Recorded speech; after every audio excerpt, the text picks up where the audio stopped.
Puedo escribir los versos más tristes esta noche, de Pablo Neruda.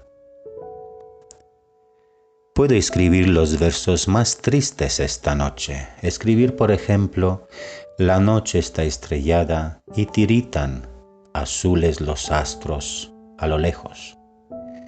El viento de la noche gira en el cielo y canta. Puedo escribir los versos más tristes esta noche. Yo la quise y a veces ella también me quiso. En las noches como esta, la tuve entre mis brazos. La besé tantas veces bajo el cielo infinito. Ella me quiso, a veces yo también la quería. ¿Cómo no haber amado sus grandes ojos fijos? Puedo escribir los versos más tristes esta noche, pensar que no la tengo, sentir que la he perdido, oír la noche inmensa, más inmensa sin ella, y el verso cae al alma como al pasto el rocío. ¿Qué importa que mi amor no pudiera guardarla? La noche está estrellada y ella no está conmigo. Eso es todo. A lo lejos alguien canta, a lo lejos. Mi alma no se contenta con haberla perdido.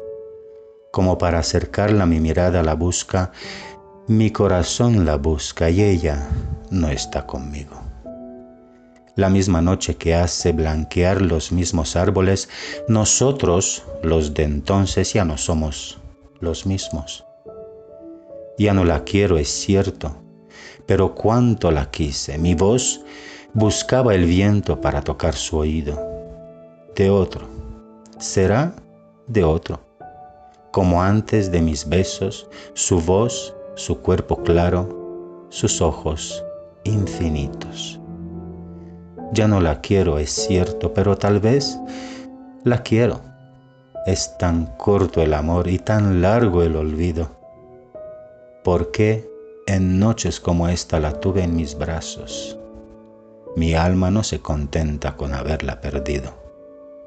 Aunque este sea el último dolor que ella me causa y estos sean los últimos versos que yo le escribo.